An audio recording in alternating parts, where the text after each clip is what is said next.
Je m'excuse de ne pas avoir participé à cette journée parce qu'en fait, actuellement, nous animons un diplôme universitaire de remédiation des troubles du langage oral et du langage écrit à la Sorbonne. Et ce matin, nous discutions justement des modélisations de diagnostic chez les adultes dyslexiques. Voilà. Qui sont les nouvelles approches un peu statistiques. Mais je ne veux pas vous parler de ça aujourd'hui. Donc, je suis Gilles Lelouch, je suis orthophoniste. Je continue à avoir une activité clinique puisque je vois beaucoup de patients. Je suis rattaché à un centre référent et depuis 10 ans, nous avons décidé de faire des recherches validées selon des protocoles scientifiques pour valider la remédiation des troubles spécifiques du langage écrit, pour lequel nous commençons à avoir quelques informations intéressantes grâce à une thèse qui a été soutenue il y a 1 an et demi maintenant. On en parlera avec une possibilité pour une certaine partie d'enfants présentant des troubles d'apprentissage du langage écrit, une rémission de leurs troubles, c'est-à-dire à peu près sur 100 enfants, 60 enfants qui sont normalisés. Alors, on va bien s'entendre, c'est une étude comportementale, nous n'avons pas encore aujourd'hui, et il y a une autre étude qui est en cours, avec tout un protocole expérimental avec des placebos, avec des entraînements différents, puisqu'actuellement il y a 500 enfants qui sont inclus avec 280 orthophonistes. Donc nous espérons avoir des résultats d'ici quelques années, 2 ans. Et nous avons également fait des entraînements sur l'orthographe avec des réponses qui sont relativement satisfaisantes, puisqu'on peut obtenir une amélioration de 40 à 50% de l'orthographe lexicale après 1 mois et demi d'entraînement. Mais tout ça, ça reste, il faut prendre ça avec prudence. Et donc, comme je dois parler d'adultes dyslexiques, je vais donc vous raconter ma vie. En fait, j'ai fait une thèse très tardivement, parce que je suis d'abord un clinicien. J'ai toujours travaillé dans les centres référents, puisque je suis à l'initiale du premier centre référent en France, qui vous donne mon âge, à Saint-Vincent-de-Paul, avec Isabelle Jean-Baquet, qui était le premier centre référent qui a été monté en France. Et initialement qui était très orienté avec des pathologies assez complexes pour aller vers maintenant d'autres champs d'intervention. Et il y a seulement 12 ans, j'ai fini ma thèse, et ma thèse portait sur les adultes dyslexiques universitaires, avec une grande interrogation, c'est que je voyais des gens qui étaient donc, entre guillemets, compensés, c'est-à-dire qu'ils avaient fait des études supérieures, alors universitaires dans le sens que ça pouvait être de l'ordre des études de Bac plus 2 BTS à des études de Bac plus 5, et avec des interrogations quand même plus que certaines, puisque j'avais en face de moi une 50aine d'individus. Maintenant, avec Eddy Cavalli, qui est maître de conférence à Lyon, on a des cohortes de 160 à 180 personnes, donc on a une petite idée, toujours sur une population très précise qui sont les adultes.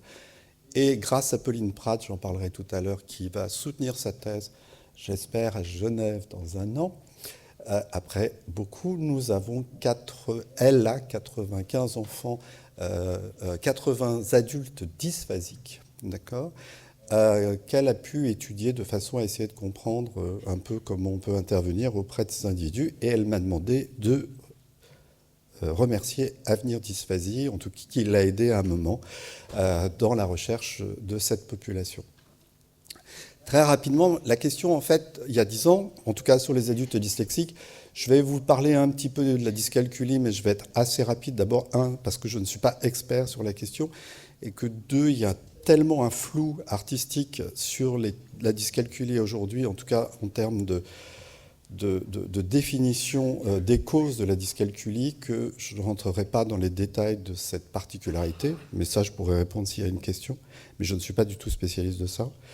Ce que je veux dire, c'est qu'il y a 10 ans ou 12 ans, quand j'ai soutenu ma thèse et que j'avais vu tous ces adultes, 2 choses m'avaient marqué. La première chose, ils avaient été suivis pendant des années avec quand même des résultats qui étaient peu probants en termes d'efficience de lecture. Je crois que, et en tant que professionnel d'orthophonie, c'était la question que je m'étais posée depuis des années sur l'efficacité de ce que je faisais. Ils reconnaissaient tous que la prise en charge et l'ensemble des gens avec lesquels ils avaient travaillé avaient été des gens soutenants, qui les avaient soutenus, aidés, accompagnés, donc c'est le titre accompagnement, mais qui ne les avaient pas réellement soignés, c'est-à-dire qu'ils n'avaient pas traité réellement le trouble qui était l'initial, avec surtout une particularité, c'était une dysorthographie extrêmement résistante qui les invalidait considérablement, plus que la lecture chez les adultes dyslexiques universitaires, dans leurs compétences de démarche universitaire. Comment je fais pour avoir la diapo suivante? Je dis diapo suivante? Alors, diapo suivante. Voilà. Donc, la première chose, vous allez me dire, mais en fait, donc sur le titre, j'ai marqué, on m'avait dit accompagnement, mais en fait, j'ai rajouté, peut-on remédier les adultes dyslexiques universitaires? En fait, les adultes, et en fait, la question, c'est est-ce que le cerveau d'un adulte 10 est différent d'un cerveau d'un enfant 10? Voilà, c'est juste une interrogation. En fait, non, il n'y a pas de différence. Est-ce que le cerveau des dyslexiques, par exemple, est différent des normotypiques? Réponse, non.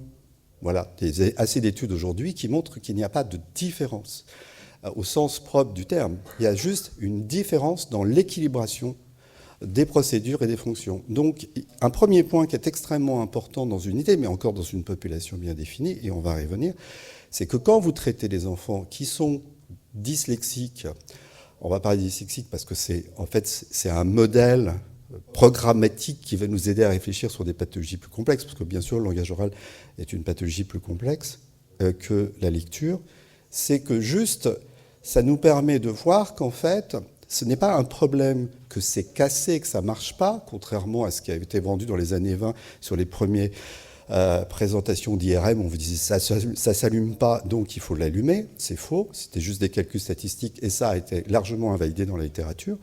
C'est que juste, c'est un problème d'équilibre. Voilà, on va reprendre, parce que comme François est là, on va parler de Poppins, on va vendre un peu Poppins, même si on peut en discuter. Mais la question, par exemple, des entraînements rythmiques, c'est des entraînements d'équilibration d'oscillation neuronale. Donc on est vraiment dans ces choses de sorte. Après, on verra si ça marche ou pas, mais c'est des vraies questions qui sont en train de se poser aujourd'hui. À la différence d'un enfant, et c'est ça la question du diagnostic, à la différence d'un enfant, et c'est très souvent le cas quand on vient consulter au CERTA ou au cabinet, où on me dit « mon enfant est dyslexique ». En fait, votre enfant n'est pas dyslexique. Votre enfant a un trouble de la lecture. Ce n'est pas la dyslexie. Un enfant qui est dyslexique, c'est quelqu'un qui n'a logiquement pas de trouble de compréhension orale, pas de déficit de vocabulaire et pas de déficit cognitif général. La terminologie de dyslexie, de toute façon, il y a un article qui vient de ressortir, un livre qui est Dyslexia Debate, qui avait fait un grand bruit, c'est-à-dire que c'est une étiquette, mais il faut bien voir que ce n'est pas du tout le même niveau. C'est-à-dire que ce n'est pas le même niveau d'intensité, de déséquilibre. Et on va voir qu'on va partir tout simplement sur l'idée que si je suis... Alors, on a monté des unités de médecine universitaire, bien sûr, où les adultes viennent consulter pour demander des tiers-temps. Donc, je rappelle quand même que logiquement, si on devait suivre un cadre de loi générale, à partir du moment où il y a eu des diagnostics posés et des reconnaissances de handicap dans l'enfance et l'adolescence, on n'a pas à redemander une foule d'évaluations pour pouvoir bénéficier à l'université ou dans le cadre d'études universitaires. Mais ça dépend des départements. Maintenant, je suis à Nice, j'ai quitté Paris depuis 6 ans, parce que c'est mon âge, il y a les pads, tout ça, il faut que je sois très proche des lieux où je vais bientôt aller, il faut que je fasse des reconnaissances. Et donc, c'est vraiment au niveau départemental, et ça, c'est extrêmement important. Mais ce qu'il faut savoir, c'est que la première chose, c'est quand on pose un diagnostic, on va se référer à une classification. Et on va prendre la classification internationale du DSM-5, simplement parce que c'est la classification, on va dire, la plus clinique par rapport à la CIM-11, qui est plus utilisée pour faire des études épidémiologiques. À partir du moment où on décide qu'on classifie des troubles d'apprentissage, on considère que si le DSM-5 est une classification, c'est une classification d'une maladie, qu'on appelle trouble, mais c'est une maladie. Donc, à partir du moment où on part sur le présupposé que, par exemple, les orthophonistes sont formés dans des écoles de médecine, logiquement, les orthophonistes doivent soigner des maladies ou être auxiliaires pour travailler dans le champ médical. Et donc, si on pose un diagnostic de dyslexie selon le DSM-5, ce qui est le cas, bien sûr, on peut le faire, ça veut dire qu'on reconnaît que l'individu que je vais évaluer et traiter, ou remédier, est porteur d'une maladie ou d'un trouble neurodéveloppemental. Ça, c'est des choses qui ne sont pas clairement admises encore aujourd'hui. Et ça, c'est quelque chose. c'est selon les critères A, B et C, c'est-à-dire que le trouble, il est primaire, c'est-à-dire qu'il y a un déficit neurologique fonctionnel qui, en soi, doit expliquer spécifiquement le trouble, en dehors des variables environnementales, sociétales et quoi que ce soit. Et surtout, dans le DSM-5, dans une définition catégorielle, que ce soit pour les troubles du langage oral, pour les troubles des mathématiques qu'on appelle les TSAM, donc ce qu'on appelle globalement des troubles spécifiés et non spécifiés avec déficit de la lecture. Donc non spécifiés, ça veut dire qu'il y a une condition biomédicale X ou une situation éducationnelle qui fait que la personne n'a soit pas été scolarisée, soit elle a eu à la naissance une souffrance néonatale ou elle a vécu dans sa vie un élément traumatique qui laisse passer des causes génétiques, ou alors on va relever un substrat ou un génotype génétique qui pourrait expliquer la maladie.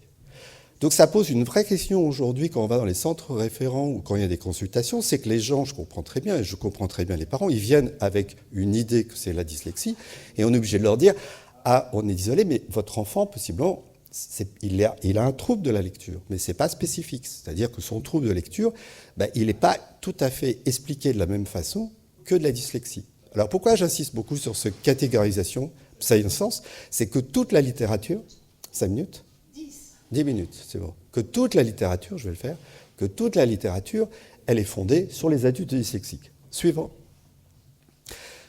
Je ne veux pas vous faire les modèles, c'est rapidement, mais ça veut dire qu'on va se retrouver sur le diagnostic maintenant dimensionnel. Parce qu'une fois qu'on a classé les gens, ça nous apporte strictement rien, parce qu'on a classé les gens. Aujourd'hui, si on veut soigner des gens, il faut comprendre la maladie. Donc il faut comprendre les causes. Et les causes, ils sont ici. C'est quoi la différence entre un dyslexique et un mauvais lecteur? C'est qu'un dyslexique, il n'a que des problèmes pour décoder un signal écrit, mais il comprend. Alors que les autres, il décode, il ne comprend pas, ou alors, etc., etc. Même chose pour les troubles du langage oral. Ceux qui ont des pathologies du langage oral, c'est en bleu foncé, c'est-à-dire que c'est une atteinte d'une structure linguistique, versus ceux qui ont une atteinte motrice. Donc, à chaque fois, en fonction du tableau clinique, ce qu'on appelle les diagnostics dimensionnels, les protocoles de soins seront différents. Suivant. Voilà. Donc, la question, c'est que le DSM-5, il est nécessaire, et en France, il n'est pas utile, mais dans d'autres pays, il est utile pour pouvoir avoir accès aux soins, mais il y a une faiblesse athéorique dans cette définition, et c'est juste catégoriel, et ça aide à définir un cadre. Mais si on veut soigner des gens et remédier et mieux les accompagner, il faut définir les facteurs cognitifs sous-jacents, la co-occurrence, qu'on appelle aujourd'hui, avant la comorbidité, c'est-à-dire les causes multifactorielles et les facteurs de risque et de protection qui vont soit diminuer et d'augmenter. Quel est le problème avec les normes, avec les adultes? C'est qu'on a des normes adultes pour la dyslexie que je peux vous donner, qui sont publiées. On n'a pas de normes pour évaluer aujourd'hui clairement le langage oral ni les troubles des mathématiques. Suivant. Voilà, donc on va arriver sur la partie la plus intéressante, remédier. Voilà, donc, on arrive sur la question, c'est qu'aujourd'hui, comment je peux mieux traiter et accompagner des adultes présentant des troubles développementaux des apprentissages ou des troubles spécifiques des apprentissages? Je vais définir des cadres, et on sait aujourd'hui, en tout cas dans la dyslexie, assez clairement, même s'il n'y a pas un consensus majeur, mais il y a un consensus sur les causes multifactorielles.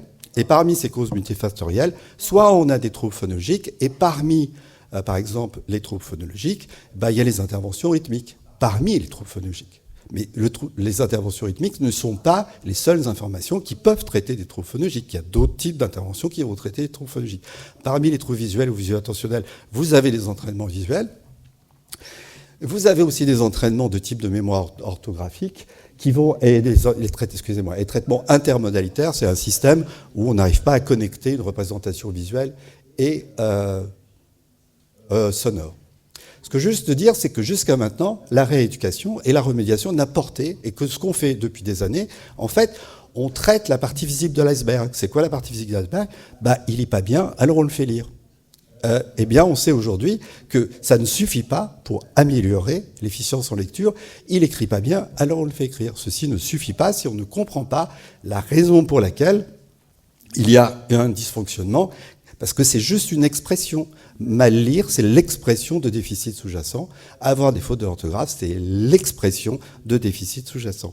Et plus on traitera la partie visible de l'iceberg, et effectivement, plus on sera plutôt dans une approche compensatoire. Alors même chose, on sait par exemple que pour, et ça c'est un spot, non, c'est un 2, 3.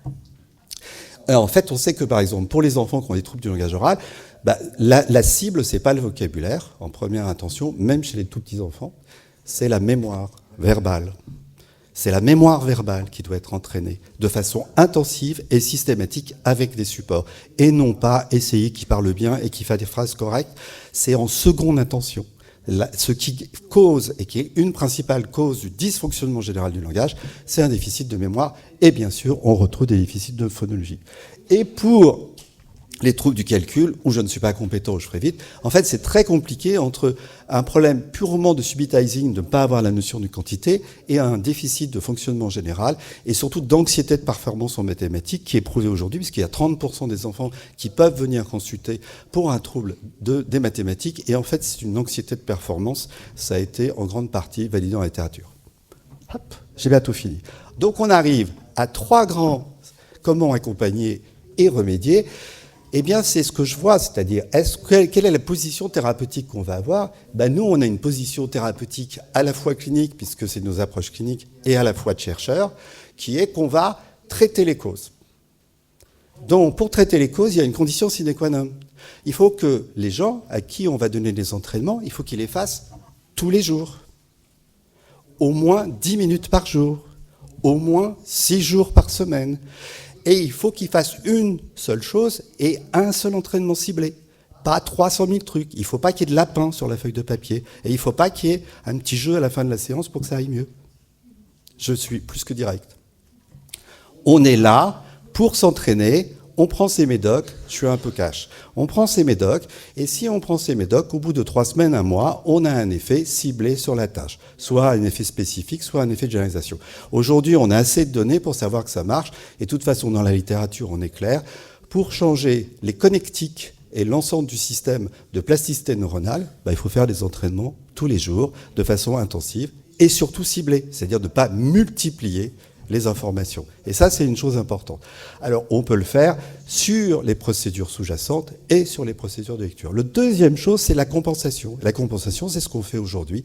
C'est-à-dire qu'on va cibler, renforcer ce que l'enfant, et on va s'appuyer sur ce que l'enfant sait faire, de façon à pouvoir lui permettre de mettre en place des stratégies compensatoires, et plein de stratégies diverses compensatoires pour mémoriser des mots, etc.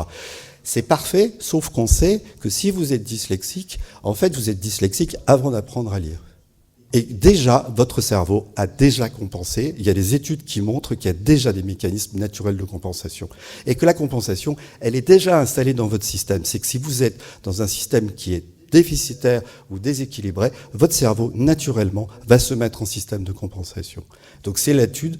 Et après, on n'est pas d'accord, moi je ne suis pas très d'accord sur ça, c'est que la compensation, au final, c'est des béquilles.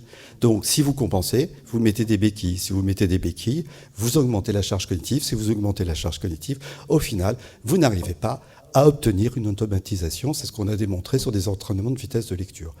Mais on est bien d'accord que quand on fait de la compensation et qu'on fait du curatif, on va du curatif à la compensation et du compensation au curatif. On est incapable aujourd'hui de vérifier ce genre de truc et on voit très bien que ça fonctionne comme ça.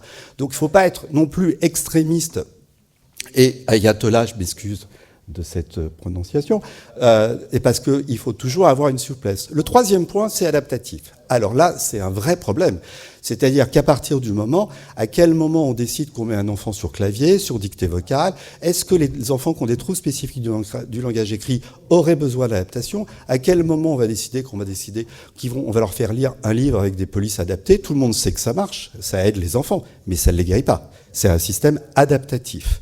Mais on ne sait pas encore aujourd'hui si le fait de lire sur un livre, par exemple, avec une police, parce qu'on sait que la seule chose qui marche, en fait, c'est les interlignes et les espaces entre les lettres, eh bien, ça leur permet pas d'avoir plus envie de lire, donc d'être plus, etc., etc. Donc, on est sur des systèmes d'adaptation qui seront, que j'ai pas le temps de rentrer dans les détails, mais c'est pareil. Il n'y a pas des facteurs d'exclusion. Mais j'ai envie de dire que les enfants qui vont bénéficier d'approches adaptatives sont des enfants qui ont des troubles du langage écrit, pas des enfants qui ont des troubles spécifiques du langage écrit. Hop, suivant.